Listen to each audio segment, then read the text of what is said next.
Bismillahirrahmanirrahim.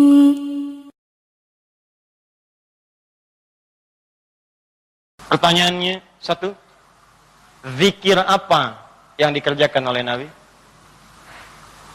Kan antara subuh, ba'da subuh sampai ke syuruh kan zikir. Zikirnya apa yang dikerjakan? Apakah kalimat thayyibah ataukah yang lain? Kita bahas. Yang kedua, selesai sholat kemudian duduk. Apakah duduknya di tempat dia sholat? Atau boleh pindah ke tempat lain? Yang penting di area masjid. Ya, misal antum sholat di posisi yang sebelah kanan di sana. Tiba-tiba setelah itu nggak ada mushaf, pengen baca Quran, mushafnya di sana. Apakah boleh pindah ke sana? Atau kalau pindah, gugur ininya. Awas, hati-hati dilihat. Mau pindah, aduh takut gak dapat haji. Mau pindah, aduh takut umroh. Di situ aja gitu kan. Pas tiba-tiba ada cleaning service, Pak, maaf Pak, sebentar geser dulu. Maaf ya, haji dan umroh. Nah, kita lihat tuh seperti apa memahaminya. Karena ada yang menafsirkan gak boleh pindah di situ, gitu. Ya, nanti kita lihat apakah benar harus di situ saja atau boleh berpindah. Kalau boleh berpindah, apa dalilnya? Kalau memahami di situ saja, bagaimana keadaannya? Paham? Nah, jadi ini satu, dua, dan kasus yang terakhir, Ustadz bagaimana kalau keluar masjid untuk kebutuhan hajat yang darurat? Pengen ke toilet kan? Ya, memang nggak di rumah, di masjid ada toilet. Begitu mau keluar, ke toilet keluar, ya, ingat haji dan umrah, haji dan umrah. Dia tahan-tahan, kan?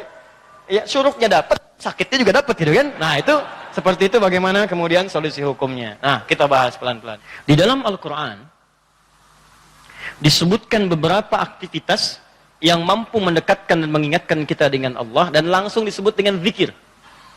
Dan ini pun dipraktekkan oleh Nabi sallallahu alaihi wasallam. Contoh. Yang pertama ditemukan di Quran surah keempat ayat 103, paling kanan pertengahan.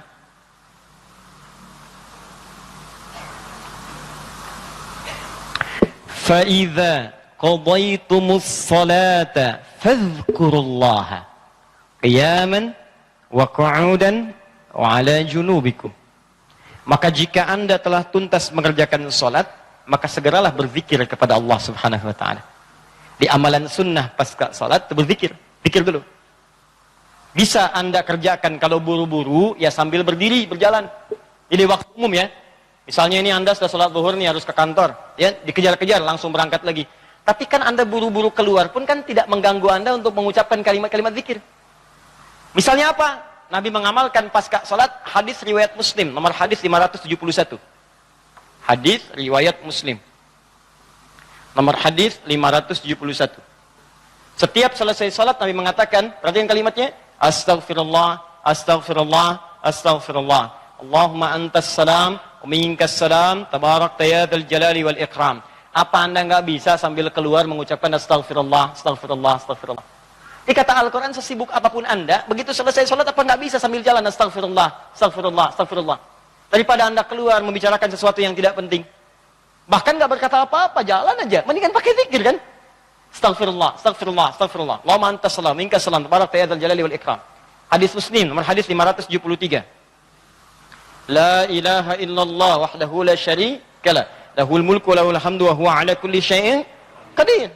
Ya, kalau Anda misalnya nggak terlampau sibuk, silahkan sambil duduk. Nah, konteks tadi setelah selesai menunaikan salat subuh, antum pengen berzikir dulu, maka jenis zikir yang pertama adalah mengucapkan kalimat-kalimat thayyibah. Kalimat thayyibah.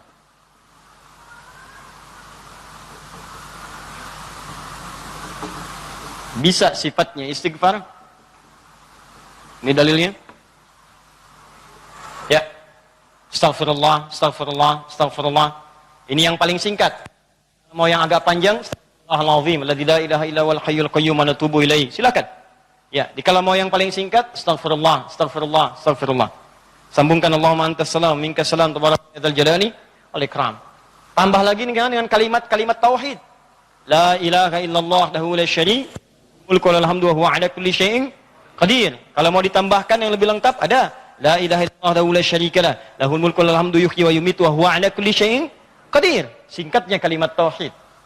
Ini masuk dalam kategori kalimat thayyibah. Ini. Dalilnya yang ini. Hadis Muslim wal hadis 573. Diboleh selesai menunaikan salat subuh, salam ke kanan dan ke kiri, antum mulai berzikir dengan kalimat thayyibah, astagfirullahaladzim, astagfirullahaladzim, atau kalau mau singkat astagfirullah, astagfirullah, astagfirullah. Kan? Baik, teman-teman, ingat baik-baik ya. Karena zikir itu definisinya segala aktivitas yang membuat kita dekat dan ingat kepada Allah.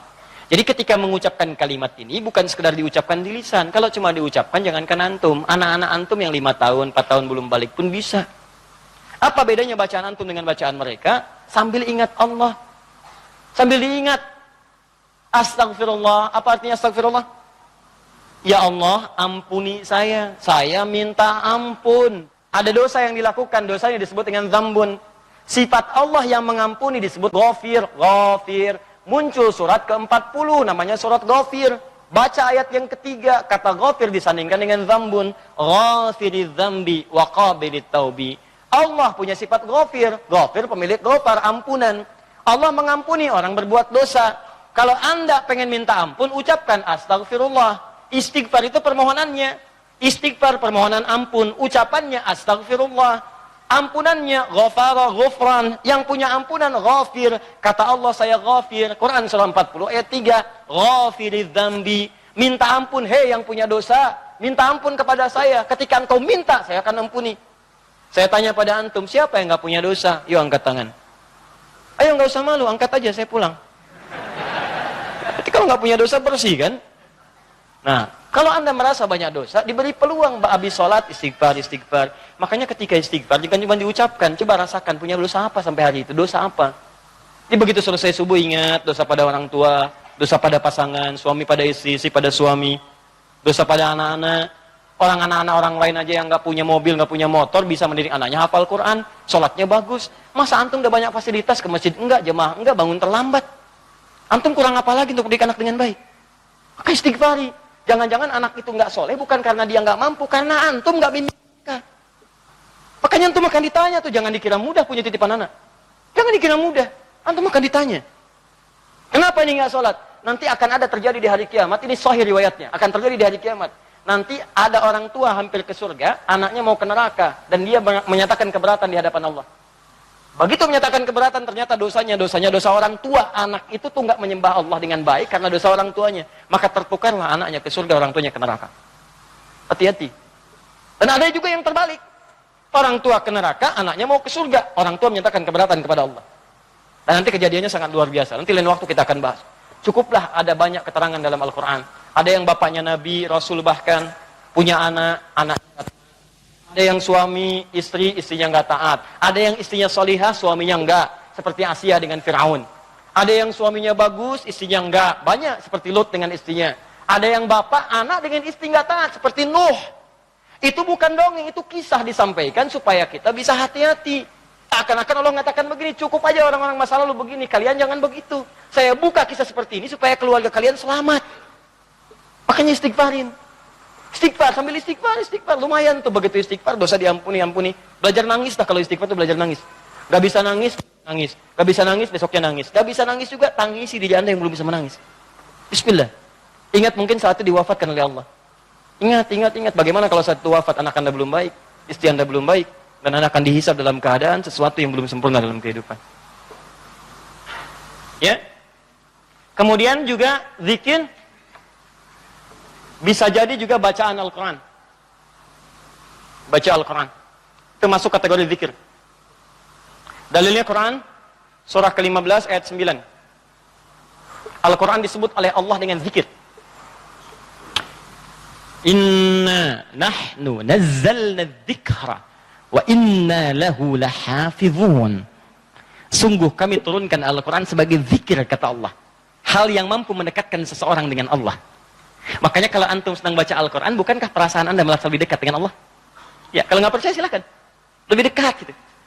Nah, kalau sudah semakin dekat hubungannya dengan Allah, jangankan baca, dibacain aja punya getaran dalam jiwanya. Ya, buka Quran surah ke-8 misalnya. Ya, Al-Anfal ayat kedua. Kata Allah, innamal mu'minuna alladzina idza dzukirallah, zikir. Idza dzukirallahu wajilat qulubuhum. Orang-orang yang imannya bagus itu baru dengar nama Allah disebut getaran dalam jiwanya. Makanya kalau pengen ngecek iman, sedang dekat tidak dengan Allah, gampang. Setiap hari Allah perdengarkan namanya 5 kali dalam sehari. Ketika namanya disebutkan itu, antum ada nggak getaran dalam jiwanya? 5 kali dalam sehari. Subuh, zuhur, asar, maghrib, isya. Allahu Akbar, Allahu Akbar. Bukankah nama Allah? Dikala antum sedang dengar suara adzan, itu nama Allah diperdengarkan. Ada getaran nggak di hatinya? Ya, yang imannya hebat itu belum diperdengarkan, dia udah siap-siap. Sebenarnya adzan zuhurnya itu jam 12 lewat 8. Kok bisa jam 11 udah siap-siap? Padahal mandi dulu, wudu dengan sempurna, berangkat ke masjid. Itu tanda aja imannya luar biasa. Ada orang yang saat dipanggil baru ingat, Allahu Akbar, Allahu Akbar. Ya Allah, sudah masuk zuhur, siap-siap. Imannya standar. Standar. Itu yang biasa. Begitu dipanggil, ingat. Ada orang yang sama, Allahu Akbar, Allahu Akbar. Ya Allah, sudah adzan, baru adzan, belum qomat. Itu iman bermasalah. Imannya lemah bermasalah. Karena itu, hubungan yang dekat dengan Allah, langsung ingat Allah disebut dengan zikir. Karena itu kata Allah, saya turun Al-Quran. Di antara fungsinya untuk zikir. Jadi kalau anda ba'da salat subuh, misalnya, sudah astagfirullah, astagfirullah, astagfirullah, istighfar, syuruk belum muncul. Ambil mushaf. Ya, baca. Saya pengennya istighfar aja Ustaz, astagfirullah, syuruknya belum tiba juga, astagfirullah, belum syuruk juga, ini astagfirullah. Ya. Iya. Ambil mushaf, baca. Pahala lebih banyak. Setiap hurufnya 10 kebaikan. Ya, 10 kebaikan. Ramadan nanti tambah jadi 100. Setiap hurufnya 100. Makanya saya sarankan dari sekarang, bikin kurikulum. Nanti bulan depan saat masuk Sya'ban, saya akan terangkan kurikulum Nabi saat di bulan Ramadan. Nanti yang bisa dikerjakan saat Ramadan apa saja. Kelemahan orang Islam sekarang, begitu masuk Ramadan, dia tidak punya rencana kegiatan Ramadan. Akhirnya ketika masuk Ramadan, itu asal saja. Yang mau baca-baca. Ya tidak, mau taraweh-taraweh, mau enggak-enggak. Awal-awal Ramadan semangat semua, penuh. Lihat pertengahan kemajuan, maju sapnya, maju, hilang. Teruskan.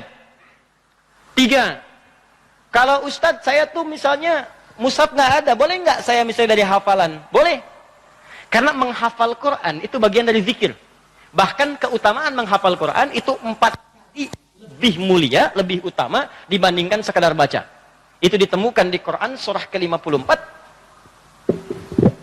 Quran surah ke-54, 4 kali, ayat 17, ayat 22, ayat 32, dan ayat ke-40. 17, 22, 32, dan 40. Yang ini menghafal. Atau mengulang hafalan. Misal, Nabi begitu selesai salat, sudah berzikir, kalimat thayyibah, maka beliau biasa membaca, teman-teman, itu 4 surah utama. Pertama, yang surah kedua Al-Baqarah ayat 255, dikenal dengan ayat kursi. Allahu la ilaha illa huwal hayyul qayyum la ta'khudhuhu sinatun wa la naum. Seterusnya sampai selesai. Setelah itu membaca Al-Ikhlas, qul huwallahu ahad. Setelah itu membaca Al-Falaq, qul a'udzu birabbil falaq. Setelah itu membaca An-Nas, qul a'udzu birabbin nas. Kalau Anda ingin memilih seperti bacaan Nabi, boleh. 4 ini dibaca. Ayat kursi, Al-Ikhlas, Al-Falaq, An-Nas. Kalau Anda ingin mengulang-ulang hafalan Anda, juz amma misalnya, boleh. Baca misalnya amma yatasaalun an-naba. Atau saya mulai dari ad-duha, boleh. Wad-duha wal-laili idza saja, terus baca sambil menunggu syuruk, sambil mengulang-ulang hafalan. Sah. Zikir. Teruskan, ada juga bentuknya doa. Doa bagian dari zikir. Doa. Dari mana tahunya Ustaz? Quran surah ke-7 ayat 205. Praktek nabinya bagaimana Ustaz? Hadis riwayat Ibnu Majah, nomor hadis 925. Di saat Anda berdoa, itu Anda sedang berzikir. Ya, makanya kan ketika Anda berdoa, Anda merasa lebih dekat dengan Allah kan? Ya, merasa nyambung gitu. Ya, perhatikan kalimatnya. Ketika Anda berdoa disebutnya zikir. Wadhkur rabbaka darru'an wa khifatan wa dunal jahri minal qawl.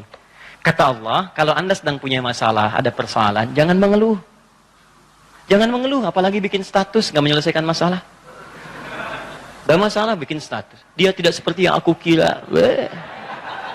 Selesai juga enggak.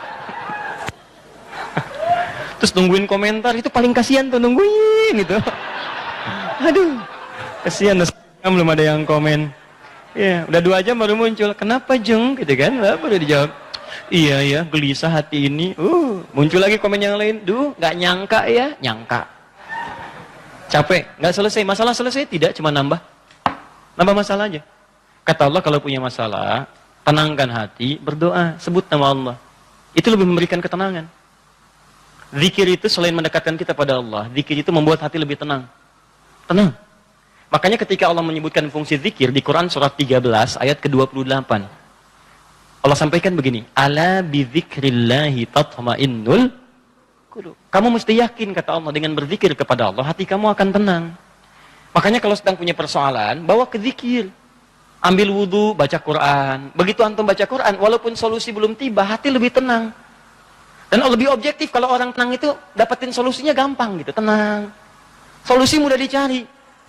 Tapi kalau antum gelisah, walaupun ada solusi, nggak akan sempurna nanti masalah diselesaikan. Paham ya?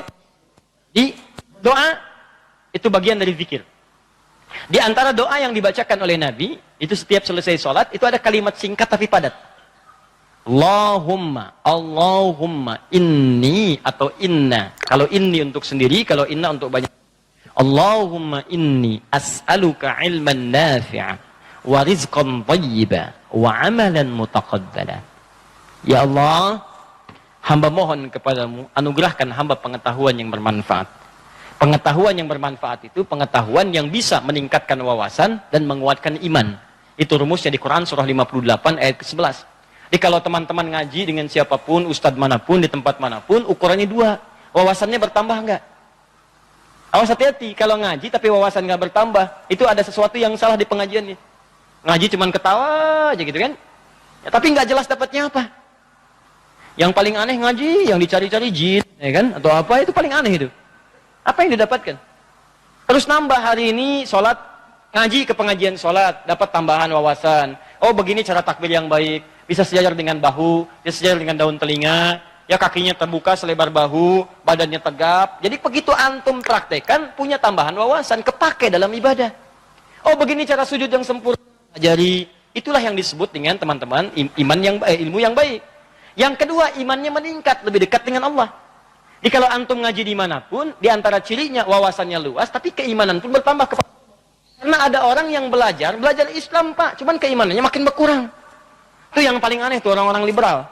Belajar Islam ke Eropa, belajar Islam ke Amerika, pulang-pulang konslet. Betul ya, semua agama sama, menuju Tuhan yang sama, cuman caranya beda-beda. Ente ini aneh belajar Islam pada orang yang bukan Islam. Belajar sholat pada orang yang tidak sholat, ya bagaimana bisa mendapatkan nilai-nilai sholat dalam kehidupan? Makanya pulang-pulang pada aneh. Hargailah hak LGBT. Banyak akhirnya, jadi penyakit akhirnya gitu kan. Nah, dan kita doakan dengan baik, arahkan pada yang baik. Jadi kalau ada yang kurang-kurang tuh kita doakan. Ya buang dulu celaan-celaan. Yang kalau mau dicela itu perbuatannya, bukan orangnya. Celak perbuatannya, kemudian doakan kepada yang lebih baik. Karena boleh jadi dia bisa berubah dalam kebaikan. Paham sampai sini? Jadi demikian teman-teman sekalian. Ya, doa isi. Kemudian di situ awas hati-hati ya, dua ya cirinya ya. Satu, imannya menguat, kedua wawasan bertambah. Termasuk pengajian saya ini ya, kalau saya mengajar dimanapun, tidak membuat Anda lebih dekat dengan Allah, tolong tinggalkan saya. Anda cari guru lain. Cari guru lain, cari yang baik-baik. Yang membuat Anda lebih dekat dengan Allah. Atau Anda lebih dekat dengan Allah, cuman sayang, wawasan gak bertambah, itu pun bahaya. Ibadah gak cukup dengan semangat. Ya Allah, saya banyak dosa, saya pengen berubah ya Allah. Saya semakin kuat imannya, besok saya sholat subuh 4 rakaat. Gak bisa. Ya. Jadi iman kuat tapi wawasan gak ada gitu. Begitu sholat subuh 4 rakaat, itu kan bahaya. Ya, paham ya? Jadi dua ini mesti balance ya, antara iman dengan ilmu itu mesti seimbang. Tayyib. Fokus baik-baik. Satu, kita ulangi apa saya tadi, satu kalimat thayyibat. Yang kedua, bacaan Al-Quran, kan? Yang ketiga, baca hafalan ayat-ayat Al-Quran. Yang keempat, doa. Yang kelima, menyebutkan nama-nama Allah atau Al-Asma'ul Husna. Boleh, itu zikir. Ustadz, apa dalilnya? Dalilnya Quran surah kedua ayat 152 ditafsirkan dengan Quran surah ke-17 ayat 110. Quran surah kedua ayat 152 paling kanan sebelah bawah ditafsir dengan Quran surah 17 ayat 110 paling kanan di pertengahan. Ini bagian terakhir. Quran surah kedua ayat 152 Allah minta fadhkuruni, kata Allah, zikir, sebut aku, sebut aku, sebut aku. Sebut nama Allah. Orang-orang yang sering menyebut Allah maka akan disebut-sebut namanya oleh Allah. Indah ya. Antum aja nama disebut-sebut di TV, senangnya luar biasa kan? Wah, Pak Asep adalah jamaah subuh yang sangat luar biasa. Datang ke Masjid Nurul Bahri, jam 3 sudah di masjid, masuk tayangan Anda. Tapi memang disayangkan, jam 3 sudah adzan Pak Asep, ya kan? Tapi kan antum enak. Ya, disebutkan di TV tersanjung. Ya, disebutkan di komplek tersanjung. Kenapa antum tidak merasa tersanjung ketika nama antum disebut-sebut oleh Allah Subhanahu wa taala? Kata Allah, "Fadhkuruni adzkurkum." Sebut namaku. Ketika engkau menyebutku, aku akan sebut-sebut namamu. Maka ada hamba-hamba Allah yang disebut oleh Allah. Si fulan, si fulan, si fulan, si fulan. Ya, di antara yang disebut itu ada 2. Siapa? Orang-orang yang sering menyebut nama Allah, khususnya terkait dengan nama-namanya yang mulia. Dari mana taunya? Tafsirkan dengan Quran surat 17 ayat 110. Perhatikan kalimatnya. Kata Allah, "Qulidullaha." Panggil aku Allah. Sebut. Minta. Ada masalah, ada doa, ada masalah, ada solusi. Pengen nyebut Allah, sedang punya persoalan, sebut. Kata Allah, panggil namaku Allah. Awilur Rahman atau Ar-Rahman. Di paling singkat kalau Anda sedang ada masalah, pengen solusi, atau pengen menyebut nama Allah, sebut Ya Allah, Ya Allah, Ya Rahman. Tapi Allah tawarkan begini. Ayyamma tad'u falahul asma'ul husna. Ketika engkau ingin memanggilku, menyebutku, aku punya nama-nama terbaik yang sangat sesuai dengan kebutuhan kalian. Di teman-teman bisa sebutkan, misal Anda di pagi itu berharap rezeki pengen ditambah oleh Allah. Sebut, Ya Allah, Ya Razzaq, Ya Allah, Ya Razzaq, Ya Allah, Ya Razzaq, Ya Allah, Ya Razzaq. Allahumma zid fir rizki, Allahumma rzuqni rizqan tayyiban halala.